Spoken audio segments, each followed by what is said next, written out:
Hi, it's Tony Robbins. Happy New Year. Listen, how's your new year coming out so far? I know it's early, it's January 15th, and I thought I'd send you out this little video message because you know what that day means, don't you? January 15th is the cutoff. Statistics show that 95% of the people that actually made a New Year's resolution have already broken it by today. And that's if you even made a resolution. Now, if you're the exception to that, I'm thrilled for you, and I support you, and I say keep rocking it.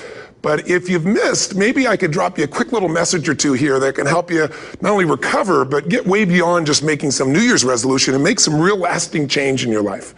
I mean, think about it. Most people don't even make a resolution anymore. Why? Because they've made them from years and years and years, and they know they're not going to follow through. So after a while, who wants to disappoint yourself? Who wants to be upset with yourself? Why even bother to set a new standard for this year? You know it's going to be the same as last year. If you're the kind of person watching this right now and you've actually opened this email and you haven't shut me off already, then obviously that's not you. So the question is, what is it that makes us even want to make a resolution? I mean, it's an interesting question. Why is it at the beginning of a year we have this tradition, but it goes beyond tradition. It's something inside of us that makes us want to make things better. And I think part of it is the calendar gives us this idea that we could have a fresh start, that we could start from fresh and have this great victory. And it's really, the calendar itself is quite arbitrary. It's wonderful to use it, but if you didn't use it effectively, let's use the calendar to serve you today. Let's just see, what does it really take to make this thing happen? Because there's no denying that inside of you, the only thing that's going to make you happy in the year ahead and the decades ahead is going to be having you have an experience where on a regular basis, you feel like your life is making progress. If there's one thing I teach, and I want to remind you of it, it's really simple. Getting things is not going to make you happy. That's good news in a tough economy. It's a good reminder. It doesn't matter what you get. Doesn't matter whether it be money or opportunity. All those things might excite you for the moment. Even a relationship, as magnificent it may be, might be exciting for a while. But if you don't keep growing, that relationship isn't going to stay exciting. So the secret to real happiness is progress. Progress equals happiness. And if we can make progress on a regular basis, we feel alive. And that's why at the beginning of the year, we get this thing like, okay, I can have this fresh start. I could really do what my soul desires. I could expand. I could grow. I could improve. I could change. Or maybe better than change, I could progress. See, think about that. Progress is an aliveness to it, doesn't it? You don't have to work at changing. People say all the time now, well, I'm working on changing. Don't worry about it. You don't have to work on changing. Change is automatic. Your body's going to change whether you want it or not as the years go by. And no matter how hard you work, there's going to be some changes going on there. The economy is going to change no matter what you want it to do. The weather is going to change. Relationships are going to change. Everything in life is always changing. We don't have to work on change. Change is automatic, but progress is not. So if you want to make real progress, then you really got to look at your life in a different way. You got to say, I got to take control of this process and not just hope it's going to work out like people do who make a resolution. Because really, isn't that what they're really doing at the beginning of the year? They're saying, well, here's my resolutions for the year, and they really basically tell you their wishes. It's their wish list. It's what they hope it all comes together. And then they call it a resolution, but they don't know what a resolution is. When you resolve something, to have a resolution is to resolve it. When you've resolved, this is how it's going to be.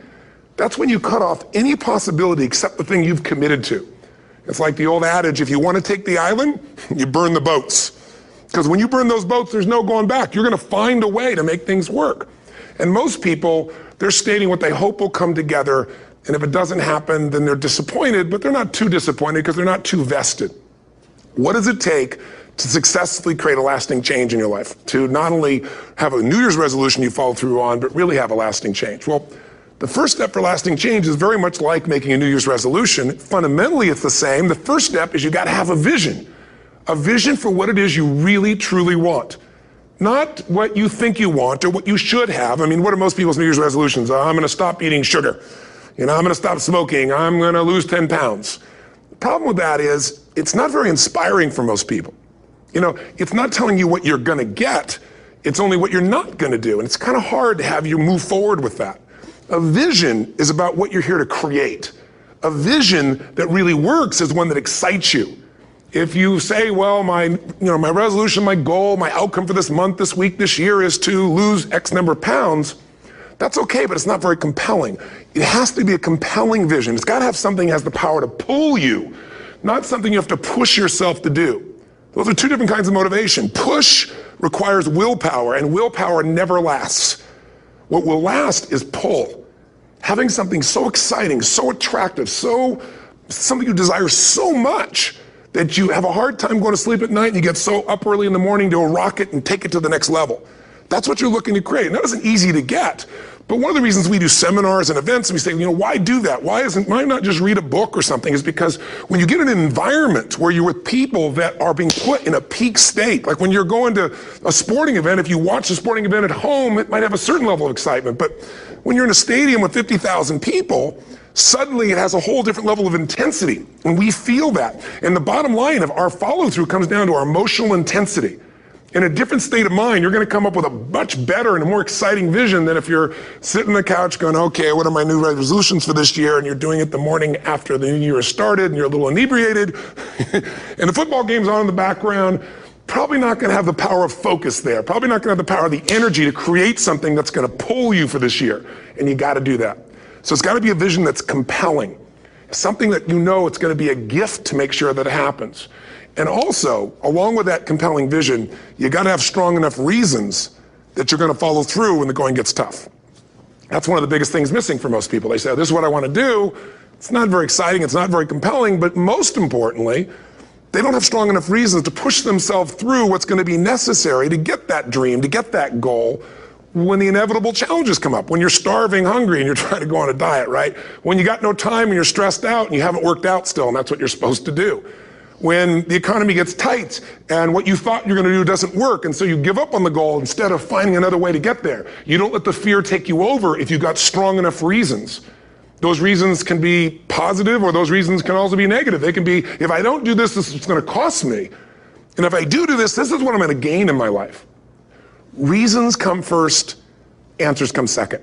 If you get a compelling vision and you got strong enough reasons that will push you through the tough times, you're going to do things other people don't do. Instead of collapsing, even if you get off target, you won't go, oh, I blew it. You'll get right back on target, make the change, make things happen. And I know you've done this in many areas of your life. Just think about it again. I'm not teaching you something really new here today. I just want to remind you of what your soul knows. You got to change, you got to improve, and you got to go through a simple process fundamentally to make that progress. First step, vision that's compelling. Second step, make sure that there's strong enough reasons to follow through. Third step, you got to review it and feel it every day. I mean, anything. Have you ever had this happen in your life? Has there been anything in your life that you've ever wanted so badly? You were so desirous of it. You had such a hunger for it that you couldn't stop thinking about it. Could have been a career move, could have been when you were a kid, a car, it could have been a relationship, it could have been anything, but you were obsessed. You wanted to make this happen. You wanted to attract this to your life. You just wanted something. And you didn't even know how to get it. But it was so compelling to you. You kept thinking about it every day, envisioning it, imagining it, feeling it. And then stuff happened. And suddenly you started to attract people or situations to your life, and it just came together. Like, you didn't even have a total plan. It was just that it was so a part of your focus with so much intensity and emotion so often that it sensitized you to notice anything that could get you there. There's a part of your brain called the reticular activating system. For short, we call it the RAS. That part of your brain determines what you notice in the world. And it's really important because when you set a goal, when you get really clear on a vision and there's strong enough reasons and you review it enough and it becomes a part of you, that part of your brain says, anything that relates to this, I need to notice. It's like, did you ever buy a certain kind of car or maybe a certain outfit and suddenly you see that car everywhere or those outfits everywhere? Well, you know, the cars were always around, but why do you see it now? Because your RAS knows this is important. This is part of my world now. Similarly, when you really get clear and it's compelling and you're reviewing it every day, you've got strong reasons and you're reviewing it every day and you're feeling it, the brain becomes incredibly acute at noticing anything to get you to move forward. And so that's the power of this. So, you know, what do people do with a New Year's resolution? They come up with something they kind of want. It's not a compelling vision. They don't really have strong enough reasons, and they never review it again until they notice that they broke what they said they really want to have make happen, because they didn't really resolve. If you resolve, you got the vision, it's compelling, you review it daily, and you feel it, you envision it, and you experience it. Simple as it sounds. Now, ultimately, what is this really about? Ultimately, if you're going to have lasting change in anything, you're really talking about just raising your standards. I mean, I always tell people, if you want to know how to change your life, I give it to you in 3 words, boring as it sounds: raise your standards. What does that mean?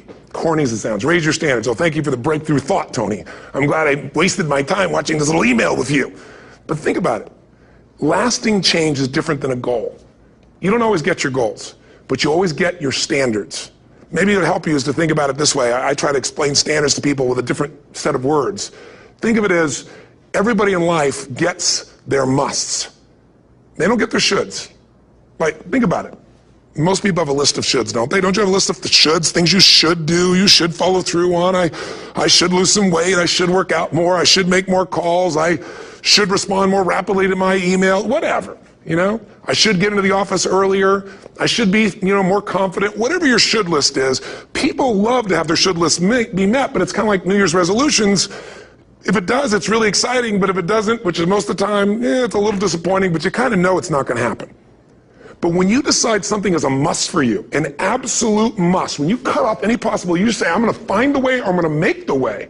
Human beings, when they resolve things, when they make a real resolution inside themselves, which is they raise the standard and they make it a must, they find the way. Think about it in your own life. Haven't you had some area of your life where you raise your standard and your life has never been the same? Maybe at one time in your life you smoked cigarettes, or you did something and you did it for years and you kept trying to change it, and kept telling yourself, I should. And then one day something happened. Something just clicked you over. Something took you over that kind of tipping point. And inside yourself you said, no more. And it was a very, very different experience, wasn't it? Something inside of you shifted. And what was a should became a must, and you've never gone back. Is there an area like that in your life you can think of? Again, did you ever smoke cigarettes? Did you ever eat a certain way, drink a certain form of alcohol, and then finally say no more, and you just don't go back? And notice this, it doesn't really take any willpower anymore. Because somewhere when we make this click, when we make something a must, we attach ourselves to it. It becomes part of our identity.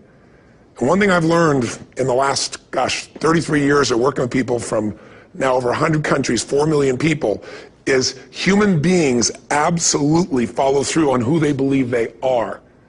If you said to me, well, I'm really going to work hard to stop smoking, but I've been a smoker my whole life, and I am a smoker, I know your days are numbered. You're going to be back smoking cigarettes again, because we all act consistent with who we believe we are. I tell people the strongest force in the whole human personality is this need to stay consistent with how we define ourselves. If you define yourself as somebody who is really conservative, you're not going to be crazy and act nuts unless you're really drunk or something, and then you can say it's the alcohol, when it's really just you finally getting permission to be yourself. The alcohol is your excuse. If you're a really crazy person, you act crazy, outrageous, playful. You don't act conservative because that's not who you are. Very often people say, well, I can't do that. I'm not that kind of person. And I always say to people, really, when did you define yourself? I mean, really, how many years ago did you come up with what you could and couldn't do in your life? How many years ago?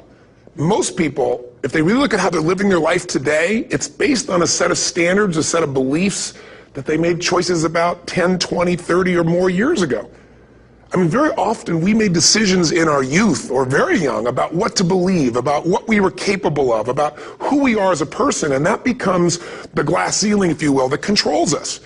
There's a corny metaphor, but it's true. I remember one time I was with my family at the circus, and there was a person there, and they had this big, giant elephant. And you look at this elephant, and they take this little rope, put it around the elephant's neck, and they drive this stake into the ground. And I mean, you look at this, and you know that elephant could rip down the entire tent with almost no effort. And yet, the elephant doesn't struggle, doesn't try. Why? Because the elephant's conditioned. And they take that elephant and condition the elephant when it's a baby elephant. That's how they train him. When it's a little baby elephant and it doesn't have the power yet, they put a big rope around it and they drive this huge stake in the ground, and the elephant fights and fights and fights. And one day, finally, that elephant decides, I'm not capable of pulling this out. And once that becomes the definition of an identity of anyone, an elephant in this case, they don't even try anymore. It's just who I am, that's how it is, that's just the way it is in my life. I'd like to ask you to take a look at any place you've got a limitation and ask yourself, when did I decide to accept that limitation? And you may not even see it as a limitation. You might see it as just, that's who I am.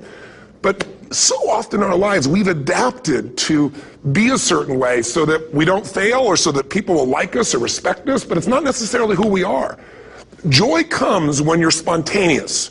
It's really hard to be truly happy when you're not being yourself. And most of us have no clue who we are. And so a big part of my work, if you've ever been to an event, you know, is to get people to do things spontaneously without thinking, because that's when the real you shows up. That's when the energy comes alive.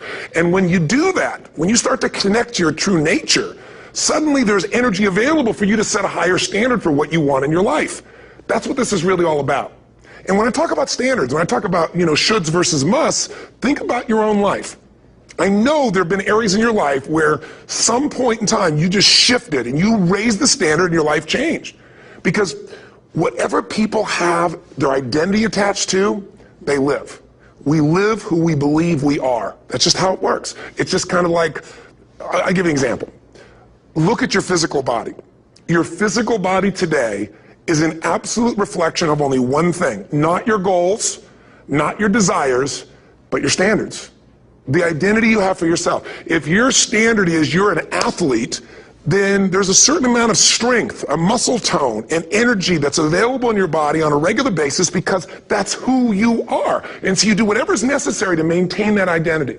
Again, the strongest force in the human personality is this need to stay consistent with how we define ourselves. Because if you don't know who you are, you wouldn't know how to act. Once you lock in on that identity, your brain finds a way to keep you there. If you say, you know, man, I'm overweight, I've always been overweight, I'm big boned, and that's the story you got, then you're going to always find a way to get back there. That's your settling point. That's your identity. That's where things lock in. If you see somebody who's in really great shape, you ask them, do you work out? You know the answer. Yes. How often? And they'll tell you 3 times, 4 times, 5 times a week, whatever. In a seminar, I'll ask people, who here works out at least 5 days a week? And I'm stand up. And you look around that room, and you know that they work out 5 times a week because you can see their body. You don't just get a result without some kind of action, without some form of ritual. Ritual meaning actions you do consistently. Now, do you think those people that are out there working out 5 days a week, do they have more time than you do? Or I have, or anybody else? Of course not. Is their life less busy? Of course not. It's just a must for them. They must work out that way, and they've made that turn and their life changed. So I'm not saying you have to work out 5 days a week. I'm just saying whatever you really want, wants don't get met consistently. Standards do. Whatever you identify, this is who I am. And so it's not so much about changing your identity as there's expanding it. You know, deciding that, you know, instead of your goals to lose 10 pounds, which is not compelling, what if your vision was to get back to my fighting weight?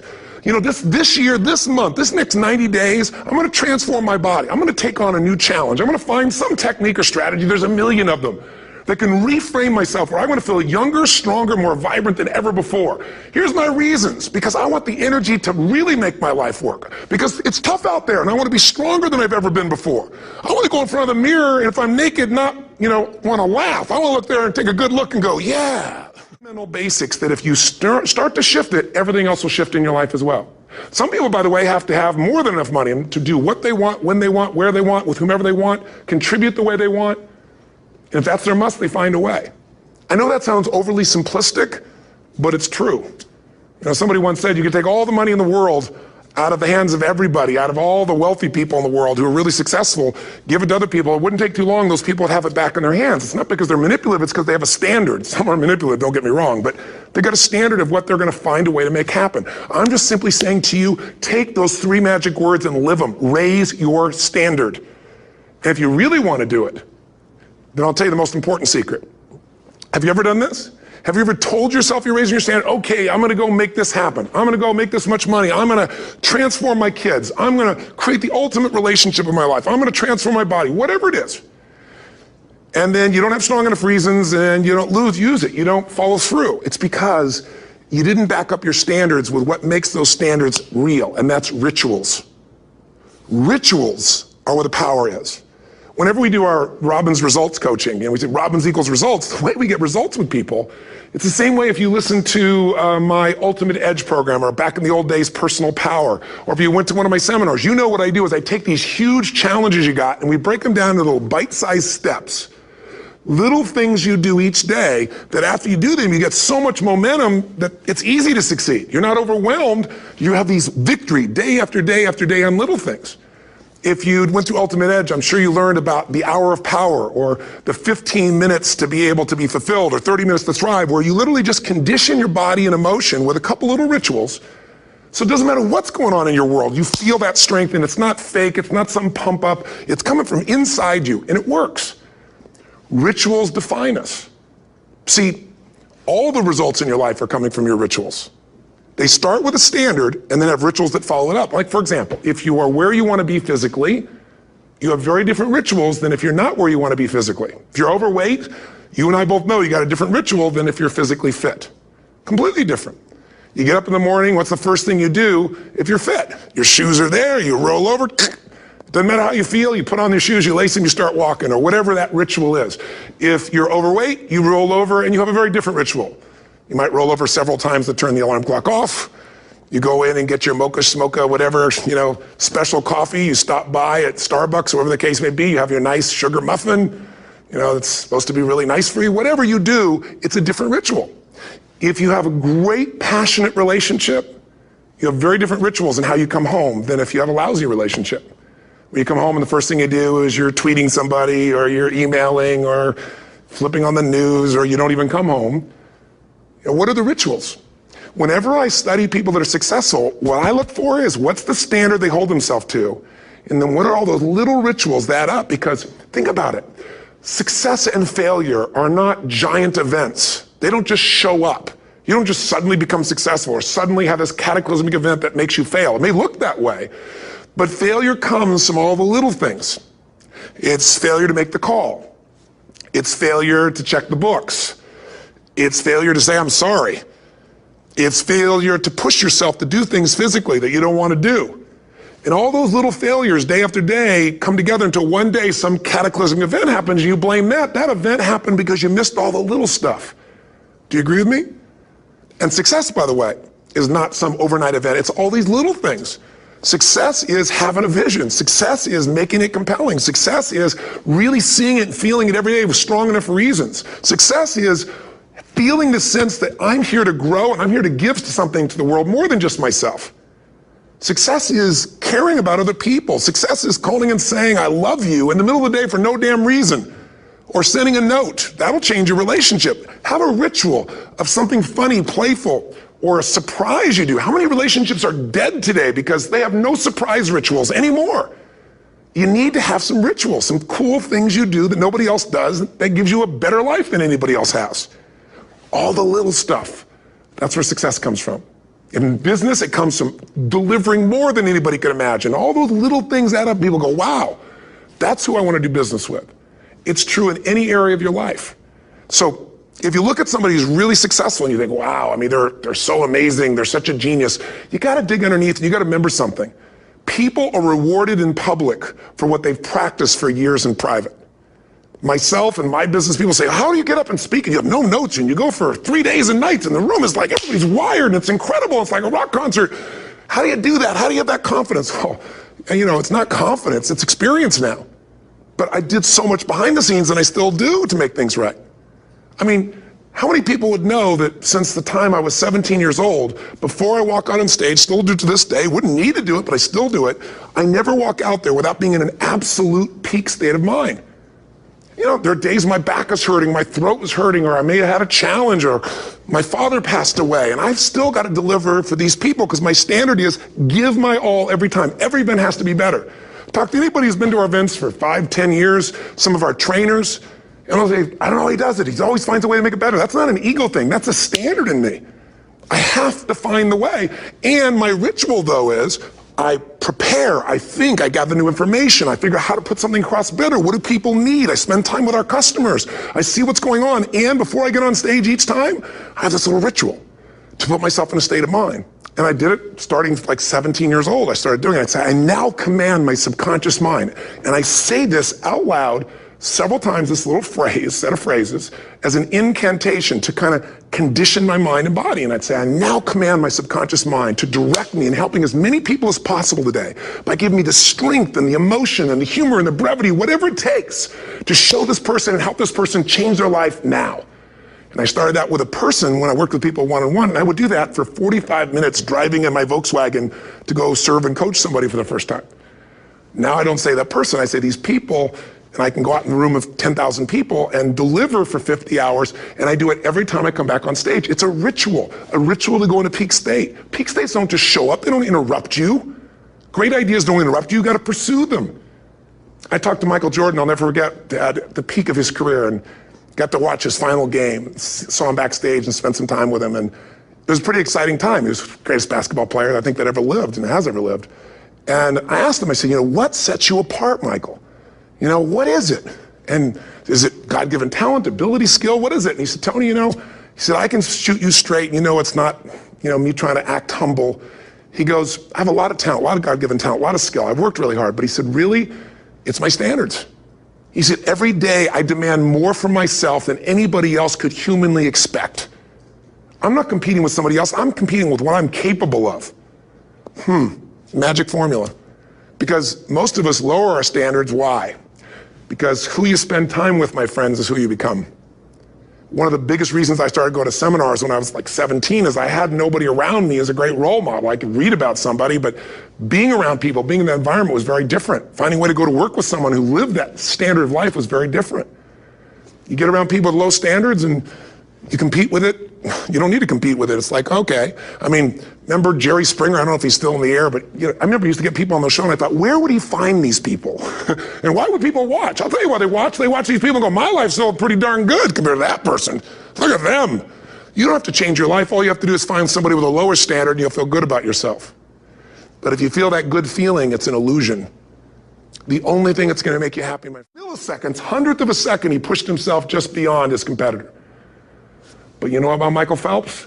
What allowed him to be able to push beyond that moment is his rituals. Go study the guy. Most people who swim have these unbelievable workouts. He does 2 and 3 of those workout sessions a day. All the other swimmers in the beginning thought he was insane. You can overtrain, you can't do that, it's not physically possible. But he had a standard and the rituals to back it up. So here's my final message to you, because I've gotten carried away. I thought I was going to send you like a 5-minute message, but as you can see, there's no script here. It's just me going a little crazy with you, but I want to really see you get what you want this year. Don't let this year be like last. And if last year was great, still don't let it be that way. Raise the standard. If your life is perfect and extraordinary, you darn well know you're not going to be happy unless you keep making it better. That's what makes us feel alive. It's not what we get that make us happy. It's who we become and what we're able to give because we become more. That sense of contribution is what creates the deepest meaning. So here's my assignment for you if you want one. If you want to go from conversation to some action, here's a simple thing to do. What's an area of your life right now that you really want to improve? What's an area that's important to improve? If your body's great, how about your career? If career's great, how about your relationships? Intimate one especially, or your kids, or your relationship with your creator, your spiritual side of your life. Or is it your finances? Figure an area that really matters. Decide on that area. Number 1, write down what your life is like in that area right now as specifically as possible. So you might say, well, I'm 13.5 pounds overweight, whatever the weight is, whatever the situation is, or my body fat's like this, or I wake up exhausted in the morning, and you write the truth of where you are right now. So you're real clear. Or I'm not in a relationship. I say I want a relationship, but I'm not in one, and I don't seem to find them. All the good ones seem to be gone is my belief. And I really do want one, but I don't have it. Whatever your definition. Or I'm in a relationship, and God, I wish I wasn't in a relationship. I'm planning my escape. Wherever you are. Or I have a wonderful relationship. We love each other, but there just isn't enough passion. Just write the truth of where you are. The area you want to change, but write how it is. And then the second step is, this is where you got to be really honest with yourself. What are the rituals that have put me there? Because whatever results you're getting, even if you don't like the results, there's some rituals that are keeping you in that place. There's some rituals of what you eat or don't eat, how you move or don't move, how you sleep or don't sleep. There's some rituals in the lack of variety or spice or energy or focus in an area. There's something you're doing, and it's usually not one thing, it's a bunch of little things that you kind of do consistently whenever you think about getting in a relationship, whenever you think about working out, whenever you think about money. You get yourself in a state of overwhelm. You start thinking about all the things you can't control. Just write down all the rituals you have, and then here's the third step. What do you want? What's your vision? And be really specific. I want to be my fighting weight. I want to be the strongest I've ever felt. I'm going to turn whatever it is, be specific. And then, last step, number 4, what are the rituals that'll get you there? What would you need to do differently each morning if you're going to be that kind of energy, that kind of strength? How often would you work out? What days would you work out? What time? A ritual is something you do consistently, usually at a specific time, so it becomes automatic. Let me tell you something. Willpower doesn't last, but rituals can last a lifetime. I bet you have some rituals in your life right now you've been doing for years, even though some of them don't serve you. I'm just saying, wake yourself up. If you want a new year and a new life, you don't need to start on January 1st. Start today. Start with this little video. And just begin to see what happens and see how easy it is to just do a few little rituals. Don't do them all, just do 2 or 3 new things. And you know what happens? You'll get momentum. Because once you discipline yourself in one area of your life, you feel yourself doing it in other areas as well. And I always say something that my original teacher taught me. I always remind people, there's always 2 pains in life. There's the pain of discipline, or there's the pain of regret. And discipline weighs ounces, as my friend Jim Rohn taught me. Regret weighs tons. You don't want to have regret. So right now, what do you want to change? What's it really like? What are the rituals that got you there? That'll take a little homework. If you're not sure, ask the people around you. They'll tell you what your rituals are. What do I really want in depth? What are the rituals that'll get me there? And then get yourself to start a few of those actions and lock them in place. If I can help you in any way, we're here as a company to support you. Come have an event with us. Come to Unleash the Power Within or Master University or get a coach.